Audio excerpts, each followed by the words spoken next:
Hello everyone, welcome to my YouTube channel Learning and Teaching Together. आज हम discuss करने वाले हैं work and energy class 9 science के एनसीईआरटी बुक के पीछे के बैक वाले questions. Let get started. Okay, the first question is कि an object is thrown at a certain angle to the ground, moves in a curved path and fall back to the ground. तो initial और final point of the path of the object lie on the same horizontal line. तो उसने पूछा है कि work done क्या होगा जो ग्रेविटी कर रही होगी. देखिए, हमें पता है कि वर्क डन का फॉर्मूला क्या होता है. Work done is equals to force into displacement, और एफ की जगह हम क्या रख सकते हैं according to the Newton's law of motion, M into G, and S क्या है, एच. क्यों? क्योंकि यहाँ पे डिस्प्लेसमेंट की बात हो रही है. तो देखिए, जब फोर्स, अगर हम ग्रेविटी के द्वारा बात करें तो हमेशा वर्टिकल डायरेक्शन में एक्ट करता है. बट यहाँ पे तो जो ऑब्जेक्ट है वो पॉइंट ए, सपोज यहाँ ग्राउंड पे लाई कर रहा है और ये पाथ ट्रेवल करके वो इस पॉइंट पे आया है. तो इस बीच देखिए, इनिशियल पोजीशन हो गई ये और ये फाइनल हो गई. तो इस केस में तो वर्टिकल डिस्प्लेसमेंट क्या हुआ, हाइट तो जीरो हुई ना.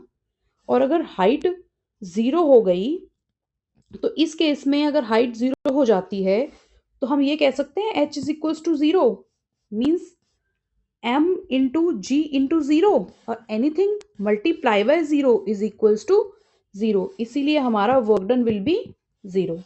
समझ आ गया? चलो नेक्स्ट क्वेश्चन देखते हैं. नेक्स्ट क्वेश्चन है, अगर हम बैटरी को जलाते हैं तो बैटरी से जो हम जला रहे होते हैं तो बल्ब जलता है ना.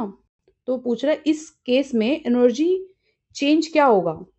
तो देखो, एनर्जी चेंज अगर हम बात करें बैटरी की, जब बैटरी जल रही होती है तो उस केस में क्या होता है, बैटरी के अंदर सेल डला होता है और सेल के अंदर क्या स्टोर होता है, केमिकल.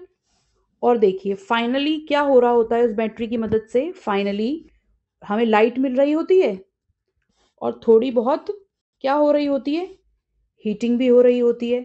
तो बेसिकली जो केमिकल्स स्टोर हैं बैटरी के अंदर वो कन्वर्ट हो रहे हैं हीट प्लस लाइट में.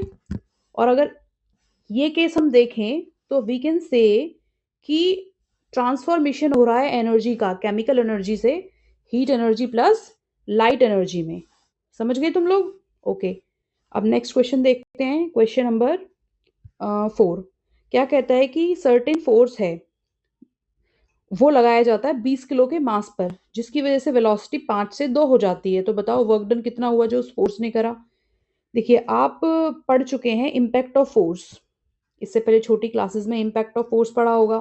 तो उसमें ये देखा था कि फोर्स लगाने की वजह से कोई भी ऑब्जेक्ट स्टार्ट भी हो सकता है और स्टॉप भी हो सकता है और साथ में अपनी वेलोसिटी भी चेंज कर सकता है. पढ़ा है ना?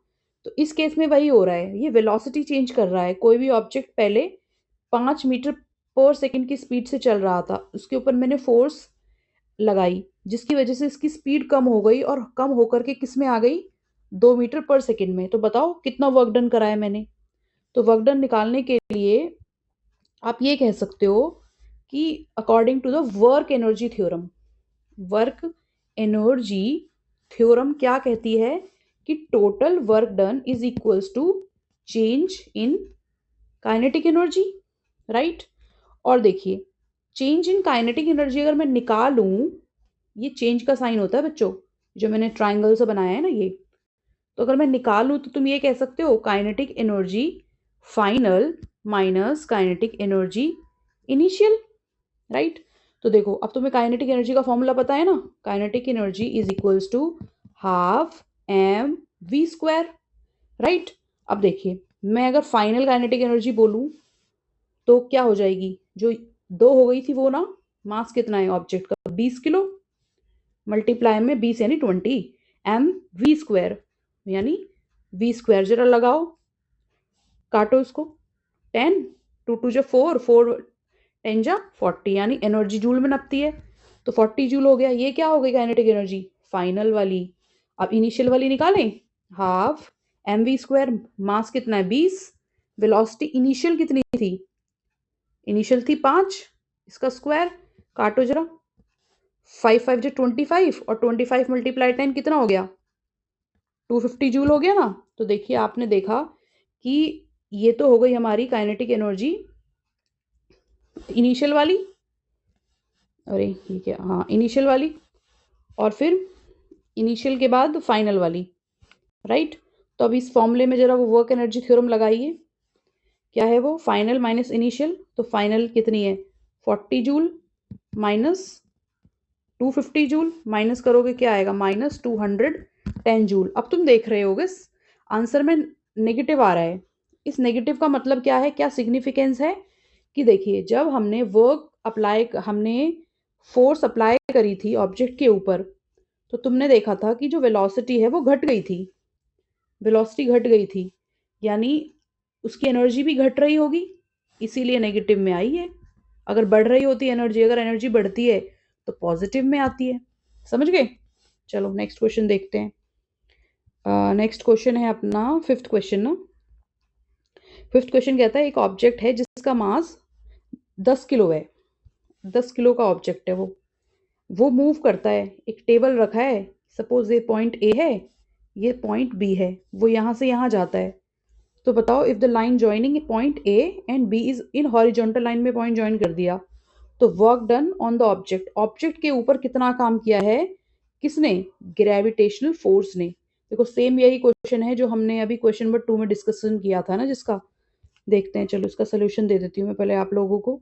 ये वही क्वेश्चन है कि बताओ कि ग्रेविटी ने कितना फोर्स करा है, तो आपको पता है वही बातें बोलोगे आप, सेम सेम, क्या कि work done by gravity equals to M into ji into H. लेकिन इस केस में क्या हो रही है, वर्टिकल डिस्प्लेसमेंट हो रही है, क्या हो नहीं हो रही ना vertical displacement, vertical displacement is zero, and we always take this, नहीं, इस केस में vertical displacement is not zero, horizontal displacement हो रही है ना इस केस में।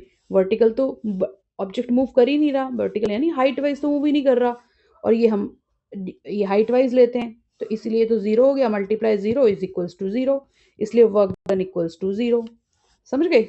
चलो नेक्स्ट क्वेश्चन देखते हैं। नेक्स्ट क्वेश्चन क्या कह रहा है, आई थिंक नेक्स्ट क्वेश्चन हमारा लास्ट क्वेश्चन होगा स्लाइड का, हाँ।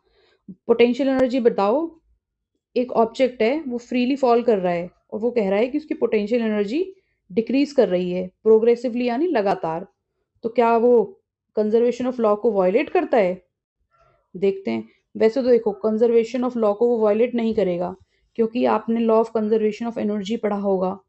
Law of conservation of energy क्या कहता है कि one form of energy convert into another form of energy, it means total energy of the system always remain constant, यानी कि पोटेंशियल एनर्जी कन्वर्ट हो रही होगी काइनेटिक एनर्जी में, यही तो हुआ इसका मतलब।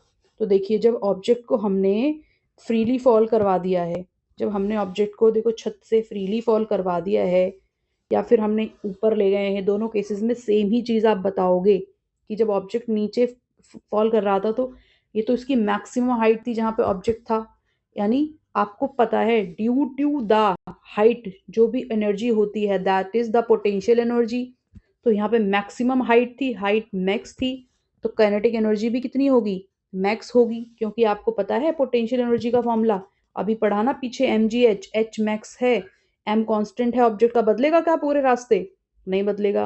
क्या ग्रेविटी बदलेगी पूरे रास्ते, नहीं बदलेगी, तो कांस्टेंट हो गया, तो potential energy is directly proportional to mass, sorry mass नहीं एच, और एच मैक्सिमम है, तो इसलिए पोटेंशियल एनर्जी भी क्या हो जाएगी, पोटेंशियल एनर्जी भी मैक्स हो जाएगी।